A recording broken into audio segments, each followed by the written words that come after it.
I'm Deborah Schwartz. And I'm Audrey Appleby.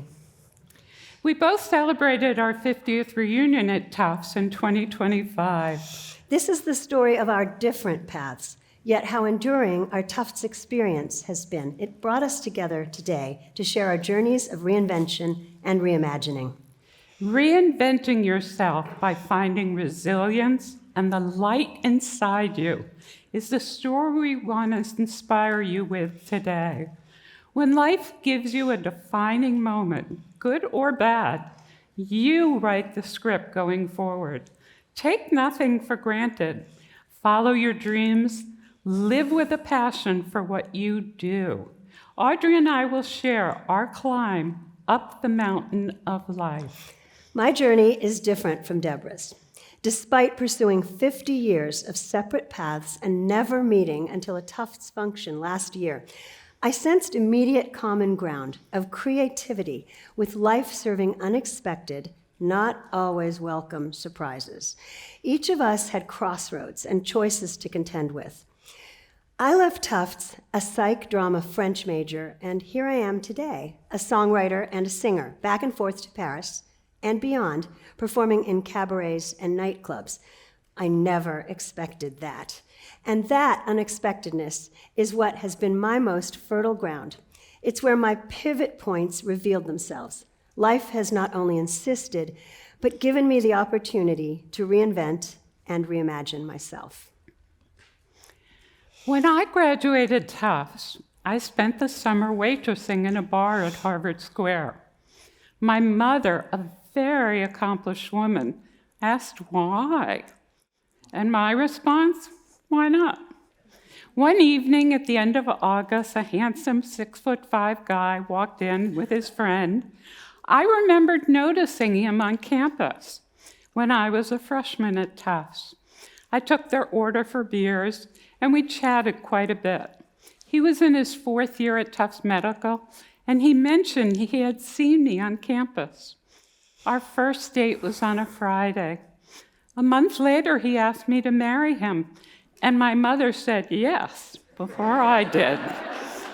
We were together for 14 years. I went to law school. He trained as a pediatric radiologist, and we had a daughter and a son. It had been so easy to fall in love with him, his gentle, soft-spoken manner. It was at odds with his large body and rugged good looks. And then, when I was 35 and he was 39, he died of lymphoma. My worst nightmare had transpired as the life that I had imagined to last for countless decades had ended. Well, for me, life is like a dance. And sometimes we forget the steps, or we know some of them, but we get tripped up about what steps come next. This floundering used to scare me, and I won't lie, it took some time to adjust to nothing but the shaky ground underneath once I had misstepped. But I got better at keeping my balance when I realized life would always be serving up surprises, good ones and not so good ones. When I graduated Tufts with 3 majors and almost straight A's, I realized I didn't know what to do in the real world. I loved Tufts and studying so much, I hadn't focused on applying what I'd learned. Then, when my friends had dispersed to follow their chosen directions, I felt scared and alone. As a single mother of 2 young children, I then practiced healthcare law because it was my passion as a lawyer helping countless patients access the care they needed in our broken healthcare system, where bonuses and stock options of executives takes precedence. Patients can be left powerless when they are denied care, and nothing could be more important in our life's journey than our health, as I had so painfully learned. Health insurance is supposed to protect us and people when they are most vulnerable. My goal to help patients was to ensure they never gave up. A tumble of jobs followed for me. Broadway auditions, MFA dance studies, dance teaching, cabaret singing, waitressing, and even writing magazine articles for boating magazines with my Tufts boyfriend, who was a star boating and Newsweek journalist and photographer, and who later became my husband. Still, after all of that, I felt confused, and I wanted to invent my own identity. An MBA, that's it. No, my boyfriend protested, you don't need that. But I got it, a painful, difficult goal I completed. I had asked my son what he thought I might do when I took a break after almost 2 decades as a healthcare attorney. He said, go climb Kilimanjaro. His friend had tried and failed. It was my turn. And so I accepted that previously unimaginable challenge of climbing Kilimanjaro, 19,341 feet. This New York-born and bred girl who had never climbed anything but stairs or had slept in a tent attempted to reach the summit of Kili in 2011. 1 month before I was to leave for Kili, I broke my foot walking the streets of New York. One of those countless potholes. The orthopedist told me to take a month off from training and to swim, ride a stationary bike every day to keep in shape, and reschedule the climb 2 months later. My heart was broken, but a broken foot is fixable. I had learned that if it's fixable, keep going. Climb I did. The MBA led to a great job at a prestigious ad agency in New York City as an assistant account executive. 2 years in, my boss let me go, saying I wasn't ready to be promoted. The words leapt out of my mouth. Thank you. This is a gift from the universe. I'm not a quitter, but I don't want to do what you're doing. Well, the ad agency mouths dropped open with shock and even admiration from the creative CEO. Well, then I had to figure out what to do. I had a different brain, half business and half artist, creative, and I admitted it. I loved performing, and I was in numerous Tufts plays and musicals. For my Tufts psych major, I'd received credit leading dance therapy for autistic children at Met State Hospital in Boston. I taught dance to Tufts students and faculty children.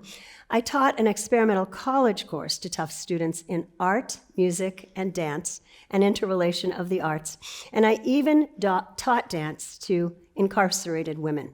This gave me the revelation I loved combining psychology, dance, teaching, and helping people of all ages. I finally knew that I could teach dance, and I had a passion for creating my own small business in the town my husband and I moved to. Every time I drive by a building for rent, I would light up inside, imagining having my own dance school. Using my MBA, advertising and copywriting training, psychology, and a lifetime of dance, I came up with a unique angle for a dance school in my town. I saw that many people wanted to dance, but few would ever become professional dancers. While the other dance schools in town had very strict and traditional ideas about ballet and other forms of dance, I made my school all about the joy of movement. A week later, my dance school, Magic Dance, was born.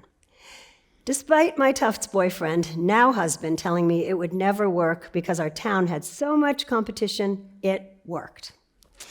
I fervently, joyously became an entrepreneur, teaching dance and supervising an eventual staff of 10 teachers and 300 students.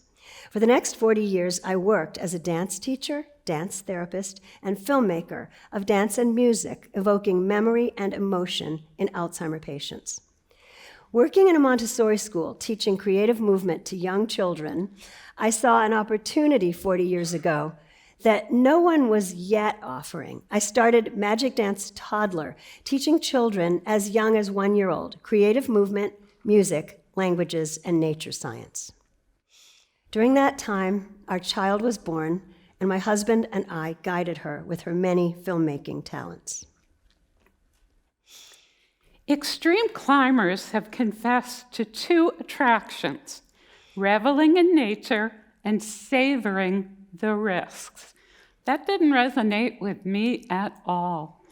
The hard labor of training felt like the prelude to giving birth, but I had no clue what might be born out of all of this.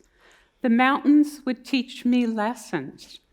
When I left New York to climb Kili, a dear friend said to me, "Pay attention to your intention." My intention was clear on the plane, to get to the summit of the mountain and down so I could return to my family. I had never backed down from any challenge before, and I knew that all the rest of what might happen would be revealed on the journey, whether my intention or not. For me, Kili, a dormant volcano, was supposed to surface something dormant in me. When they reached the summit, my fellow climbers said it was the hardest thing they'd ever done. But it wasn't for me. It felt like a piece of cake compared to losing my husband. I had climbed the highest mountain in Africa and loved every minute of it. This inspired me to write a novel about love after loss. My first book is titled Woman on Top. Yes, I was on top of the world, at last. In tandem with my dance school, I had the energy and the opportunity to pursue cabaret and songwriting, spurred on by the passing of my father. That grief led to 100 poems pouring out of me. I didn't know how to write songs or music, but I felt this unknown force to turn some poems into songs with the help of wonderful musicians I found. Accepting that I'm a creative artist, I wrote a book about finding your true passion. I liked doing a little of this and a little of that in my life. I carved out a journey of creative expression, and I became more of a Renaissance woman than not. And with that said, there were many stops and starts, bumps and twists along the way, as I have indeed traveled the road less taken. An idyllic life, and then the unimaginable. 5 years ago, out of the blue, while we sipped lemonade on the beach in LA, my 70-year-old husband complained of a stomachache. 6 weeks later, the diagnosis was stage 4, metastasized pancreatic cancer. We stayed in LA and COVID descended. I cared for my husband for 3 years with determination to find the best treatments, and believe it or not, some joy at the closeness we felt as I tried to save his life.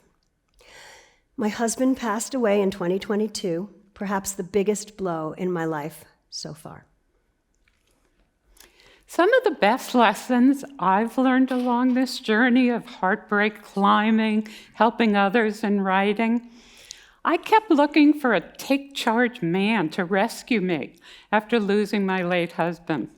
But over time, as I began to partake in life again, I learned I had the strength and resilience to rescue myself, and I did. We should all find something that empowers us to keep going, even when facing adversity, whether at work, at home, being creative, or finding love. Law school certainly changed the way I felt, especially as a woman. That inner strength will do wonders on your journey. Follow that passion I did when in 2025 I wrote a novel, Emma Care, about the dark side of the healthcare insurance industry that I had witnessed. And no matter how dark it feels inside, keep going. Look for what lights up your life and help others who are also struggling. You can make a difference in our world, and we need you. Jack Kerouac, the iconic novelist, captured it all when he said, "Because in the end, you won't remember the time you spent working in an office or mowing your lawn. Climb that goddamn mountain."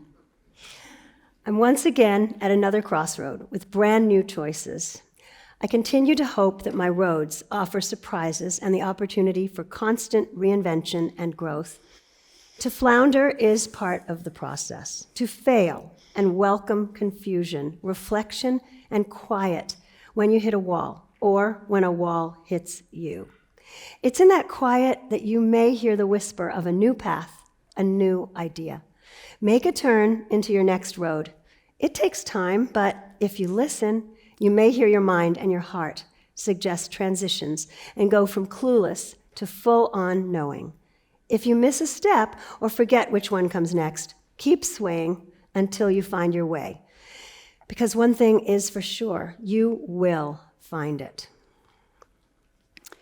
In the context of a greater universe filled with mountains and stars that have endured for thousands of years, my life meant so little. The meaning of my life, though, was not to be found on that mountain, but within me. It is framed by choices to have the strength to keep going and to aim for that top. I thought of what Sir Edmund Hillary, the first man to reach the summit of Mount Everest, said. It is not the mountain we conquer, but ourselves. Now I knew what mountain in life I wanted to climb and where the top lies. Uhuru, the summit of Kili, is the word for freedom in Swahili, and I finally felt free, knowing what I had experienced training, what it took to get to the top, and what I did with it would define me from then on. I had reached Uhuru, on top at last. Here's a poem song that I wrote, and I'd like to share it with you about surfacing to new possibilities. My life's been upended. The up is now down. In blue I've descended. Will I float or drown? I try to climb out. There's nowhere to grip. I slide off the wall and somersault flip as I'm slipping into the pool, sinking and scared, ripping through water, shining like jewels. Desperate for air, I fight my way up to see the view. Now my head's above water, and so much is new. Keep climbing, and when the ground breaks, be groundbreaking and keep reimagining your life. Thank you. Thank you.